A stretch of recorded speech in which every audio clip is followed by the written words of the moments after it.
Good morning class.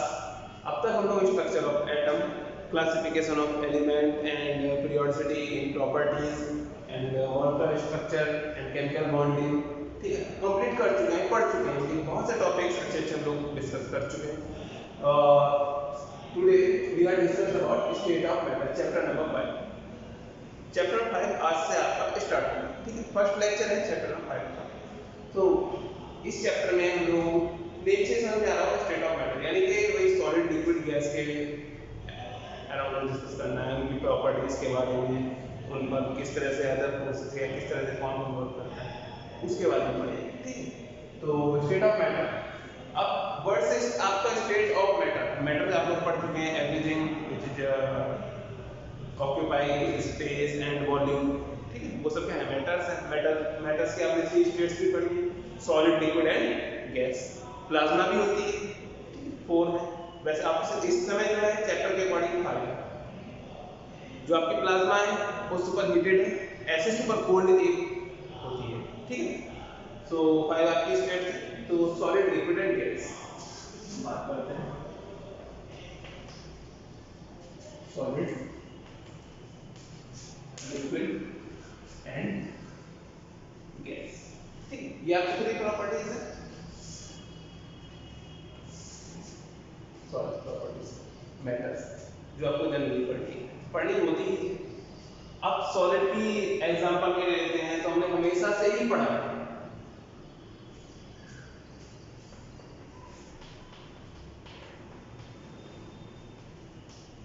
Fix volume and shape, हमेशा पढ़ा है ना। ये तो हम लोग शायद 6 7 से ही पढ़ते चले आ रहे हैं। तो फिक्स, और इसका क्या होता है, शेप फिक्स होती है इसकी नहीं, वॉल्यूम फिक्स होता है।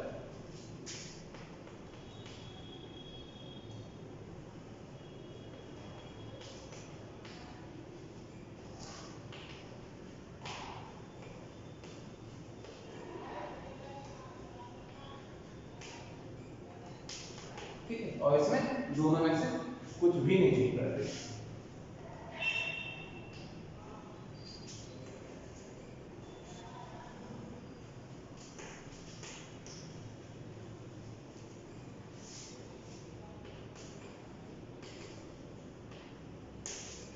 अच्छा, अब इसका जो शेप होती है, ठीक है, वो फिक्स क्यों होती है, तो बताए।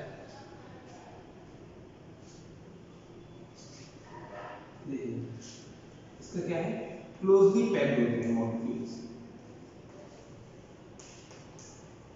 एग्जांपल में देख सकते हैं 1 2 3 4। एग्जांपल में लगा तो ऐसा नहीं काउंट करके मॉलिक्यूल कितने हैं, ऐसा कुछ नहीं करते, तो आपको कितने मिलना ये आपका क्लोजली पैक्ड मॉलिक्यूल्स, एटम्स और मॉलिक्यूल्स जो भी हो, इसके कोई भी हमने जो लिया है इसमें एग्जांपल में, वो सॉलिड और लिक्विड हो गया। ठीक है, ये आपका closely packed molecules of atom. इसका कैसा होता है, क्लोजली पैक्ड होता है,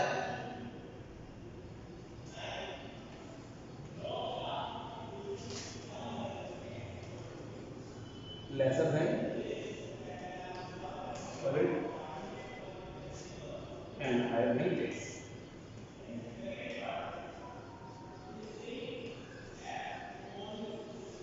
देख लेते हैं कुछ इस तरह से मॉलिक्यूल्स होते हैं, गैस इंटरमॉलिक्यूलर डिस्टेंस कितनी होती है। यहाँ पे बात करेंगे कि इसके बाद इंटरमॉलिक्यूलर डिस्टेंस की। अभी हम इसकी बात कर रहे हैं, तो यहाँ पे क्या होती है, क्लोजली पैक्ड होते हैं। यहाँ पे क्या होता है,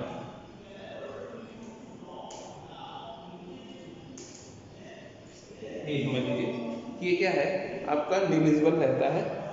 ठीक है, अच्छे से ध्यान रखिएगा इस बात को।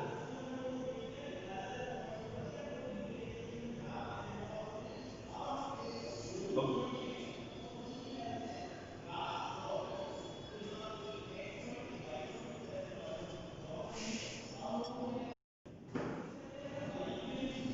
ठीक है, नंबर डी, दूसरा इंटरेक्शन इंटरएक्शन फोर्स यानी मॉलिक्यूल्स के बीच में जो इंटरेक्शन फोर्स है ये है। अगर इसका मॉलिक्यूल्स बनाता हूं तो किस तरह से है, कुछ इस तरह से जैसे मॉलिक्यूल है, मतलब बहुत ज्यादा डिस्टेंस होती है, तो इसलिए इंटरमॉलिक्यूलर डिस्टेंस यहाँ क्या होती है, एटॉक मतलब लोअर, ठीक है।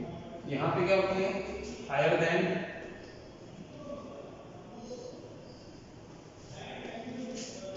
Solid but lower then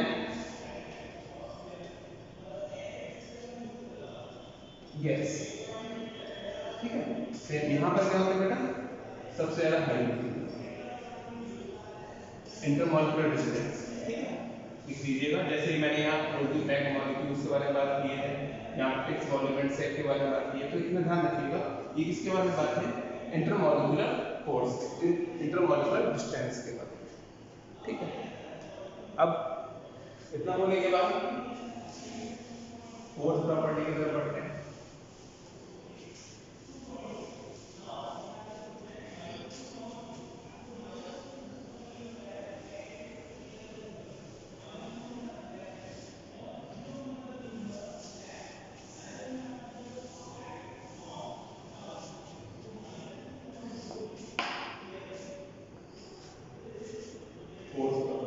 density, अभी बताइए डेंसिटी जिसकी वॉल्यूम एंड शेप फिक्स है तो उसकी डेंसिटी कैसी होगी, हाई, ठीक है।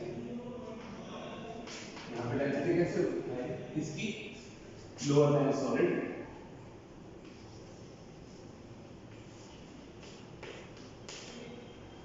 ठीक है, लोअर देन सॉलिड फोर्स की लोअर देन यानी सबसे ज्यादा।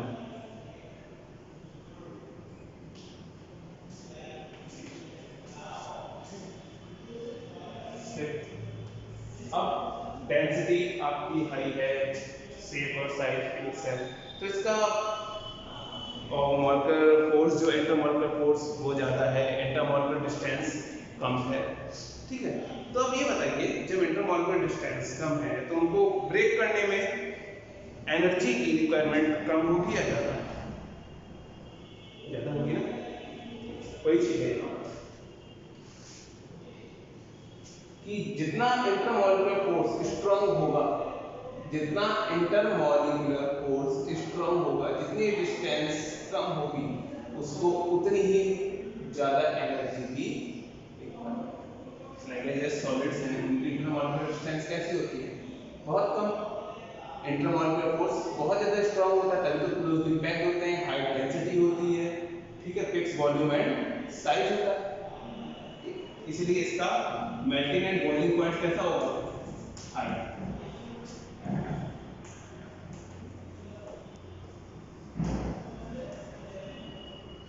ठीक है, इसका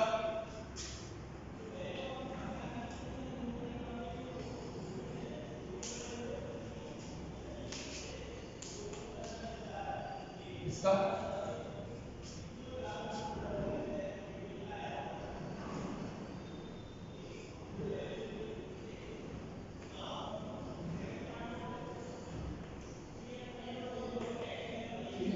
ये हो गया 6 पॉइंट कंप्रेसिबिलिटी। चलो कंप्रेसिबिलिटी से एक बात और पूछ लेते हैं आपसे, आप लोगों ने सुना होगा कि वाइब्रेशन, ठीक है, रोटेशन, ठीक है, ये कुछ वर्ड्स हैं, ट्रांसलेटरी, रोटेटरी और वाइब्रेटरी, ये 3 वर्ड हैं। ट्रांसलेट करना आप लोग अच्छे से समझते होंगे, वाइब्रेट करना भी आप लोग अच्छे समझते होंगे, मॉलिक्यूल्स का वाइब्रेशन, ठीक है। रोटेशन क्लॉकवाइज एंटी क्लॉकवाइज, ठीक है, मतलब एक तरह से कहा जाए तो पॉजिटिव साइड में स्पिन और निगेटिव साइड में स्पिन, ठीक, वो चीज़ है। तो इसके लिए ध्यान रखिएगा। 6 पॉइंट इसके बाद कर लेते हैं।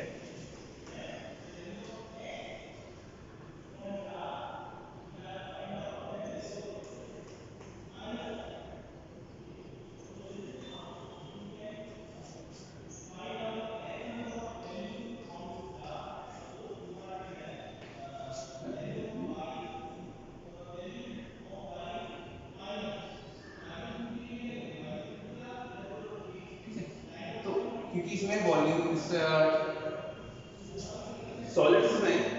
इंटरमॉलिक्यूलर डिस्टेंस कम होने की वजह से मॉलिक्यूल्स में क्या होता है, स्पेस बहुत कम होता है, तो वो रोटेट करने के लिए भी उनके पास वो नहीं है, ठीक है, ट्रांसलेट भी नहीं कर सकते, तो क्या करते हैं, सिर्फ और सिर्फ वाइब्रेशन कर सकते हैं, ठीक है।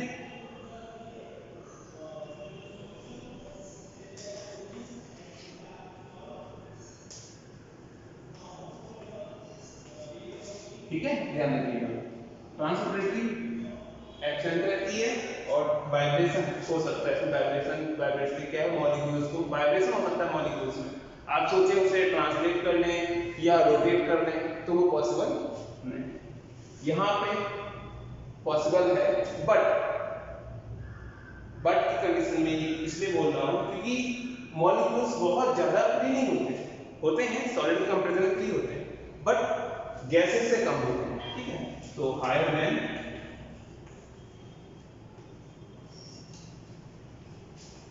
सॉलिड, बट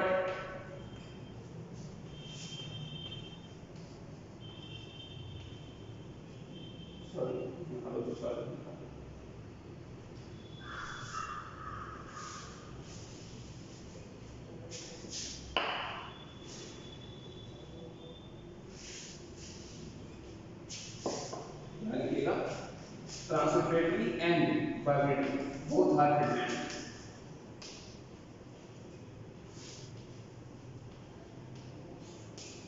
ठीक है, यहाँ पे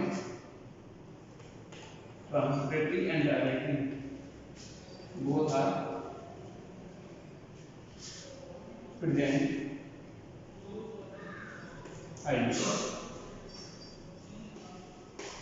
ठीक है, ध्यान रखिएगा इस पॉइंट। अब इसके बाद करते हैं हम बात कंप्रेसिबिलिटी की। अभी कंप्रेसिबिलिटी क्या होता है आपको, तो सॉलिड्स में कंप्रेसिबिलिटी क्या है, लो है, हाई है, डिफ्यूजन कैसा है, इस चीज के बारे में आप लोग बहुत अच्छे से पहले पढ़ चुके हैं, ठीक है, फिर मैं भी बताता हूँ, इतना रुक जाइएगा।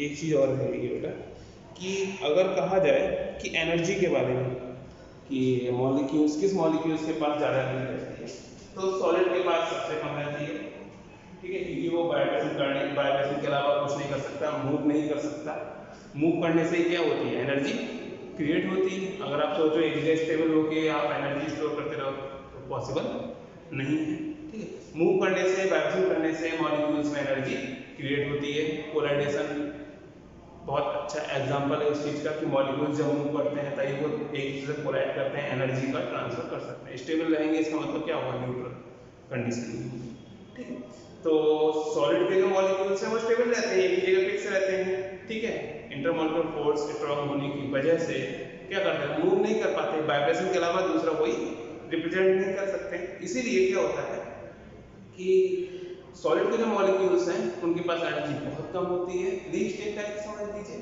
लिक्विड में सॉलिड से कुछ ज्यादा होती है, और गैस के मॉलिक्यूल्स की डिस्टेंस बहुत ज्यादा होने की वजह से वो आराम से कहीं भी रोटेट कर सकते हैं, कोलाइडेशन कर सकते हैं, इसीलिए गैस के मॉलिक्यूल्स के पास हायर एनर्जी होती है, ठीक है, ध्यान रखिएगा इस बात को। ओके, अब हम डिस्कस करने जा रहे हैं इंटरमॉलिक्यूलर फोर्स।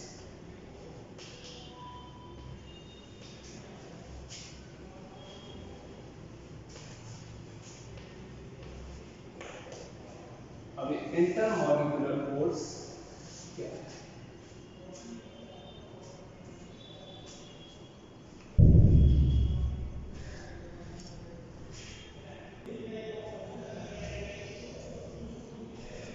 इंटरमॉलिक्यूलर फोर्स से समझ जाइए कि the force which exist between oppositely charged ions. अब एग्जांपल में लेते हैं कि HCl मॉलिक्यूल है आपका, ठीक है, या Cl ले लेते हैं, ठीक है? एक होमो ले लिया, एक आपका हाइड्रोजन ले लिया, ठीक है? अब HCl मॉलिक्यूल में क्या होता है, HCl मॉलिक्यूल में क्या होता है, HCl एक होमो ले लिया, एक आपका हाइड्रोजन ले लिया, अब यहाँ पे देखा जाए तो हाइड्रोजन पॉजिटिव चार्ज और लूही नेगेटिव चार्ज होता है। इलेक्ट्रॉन लूज और गेन करने के बाद स्टेबल हो सकते हैं। तो ये क्या करते हैं, इलेक्ट्रॉन लूज और गेन ना करके क्या करते हैं, इलेक्ट्रॉन शेयर कर लेते हैं और एक एक आपका एक सिंगल बॉन्ड का फॉर्मेशन कर लेते हैं। ये मैंने आपको केमिकल बॉन्डिंग चैप्टर में समझाया। सेम है, स्टूडेंट एटम को भी एक ही नीड होती है, स्टूडेंट एटम को भी एक ही नीड होती है। तो दोनों क्या करते हैं, इलेक्ट्रॉन को शेयर करके सिंगल बॉन्ड क्रिएट कर लेते हैं। अब मैंने पहला रूल भी बताया था चैप्टर नंबर 4 में कि ये पार्शियली क्या होता है, पॉजिटिव और पार्शियली नेगेटिव रखते हैं आपका बिहेवियर। पोलैरिटी में समझाया था मैंने ये बात, ठीक है। एक पार्शियली पॉजिटिव एक पार्शियली नेगेटिव रखते हैं आपका ये दूसरा, सॉरी होमो वाले में पॉसिबल नहीं, सेम मॉलिक्यूल्स में, होमो सेम मॉलिक्यूल्स में सपोज Cl2 O2 N2 वगैरह में ये पॉसिबल नहीं होता। अब HCl में तो पॉसिबल है, तो क्या है, पार्शियली पॉजिटिव पार्शियली नेगेटिव। अब यहाँ पे कौन सा फोर्स वर्क करेगा, अट्रैक्शन फोर्स वर्क करेगा या रिपल्सन फोर्स वर्क करेगा, यहाँ पे कौन सा वर्क करेगा, अट्रैक्शन। अब इंटरमॉलिक्यूलर फोर्स क्या होता है, इंटरमॉलिक्यूलर फोर्स ऐसे फोर्स है, मतलब अट्रैक्शन और रिपल्सन फोर्स है एक टाइप का, जो टू अपोजिटली चार्ज आयंस के बीच क्या करता है, एग्जिस्ट करता है, ठीक है। और मोस्टली ये क्या करता है, कोवैलेंट बॉन्ड के फॉर्मेशन में यूज होता है।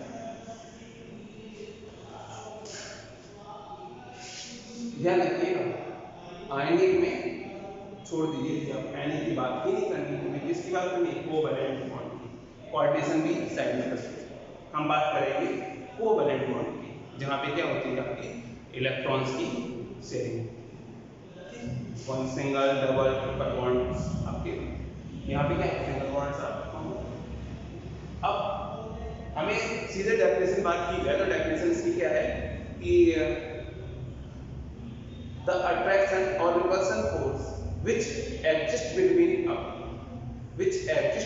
oppositely charged ions to form a covalent bond are called intermolecular force, ठीक है। ध्यान रखिएगा, इस चीज को नोट कर लीजिएगा।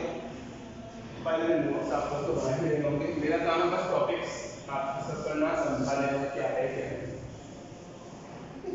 तो अब बात करेंगे, हाँ, इंटरमॉलिक्यूलर फोर्स की मैंने भी सॉलिड लिक्विड गैस आपको एक्सप्लेन कर रहा था, तभी मैंने आपको समझाया कि इंटरमॉलिक्यूलर फोर्स जितना स्ट्रांग होगा उतनी ही ज्यादा उसकी क्या होगी, बॉइलिंग एंड मेल्टिंग पॉइंट होगा, ठीक है। तो सॉलिड का सबसे ज्यादा होगा, लिक्विड का उससे कम और गैस का सबसे कम, ठीक। अब बात करते हैं यहाँ पर आपके टाइप्स ऑफ इंटरमॉलिक्यूलर फोर्स। अब ये कितने टाइप्स के होते हैं देख लीजिए। Number 1 dipole dipole,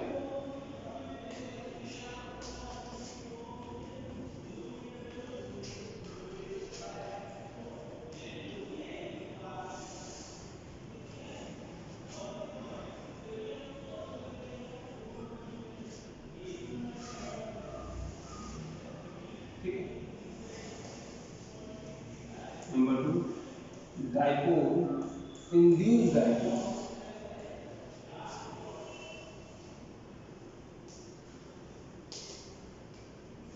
dipole interaction force. Number 3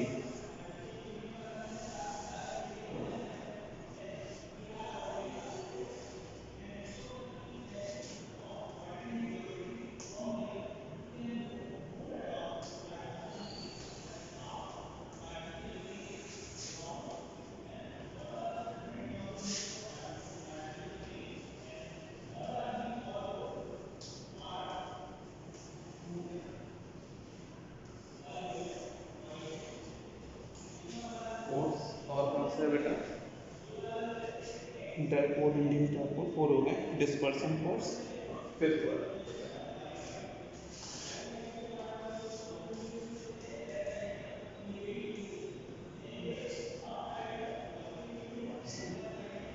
और London force. Number 6 hydrogen bonding, ये आपके इंटरमॉलिक्यूलर फोर्स हैं जिन्हें हमें पढ़ना है। डायपोल डायपोल इंटरेक्शन फोर्स अभी मैं आपको समझाता हूँ। फर्स्ट हेडिंग,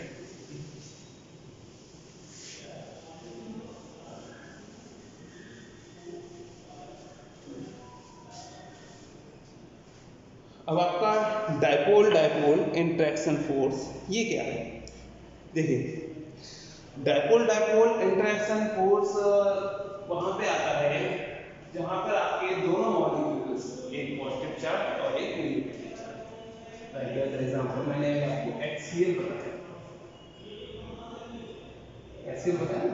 अगर हम इसको देखें तो H पर क्या है? पॉजिटिव चार्ज, और Cl पे क्या है?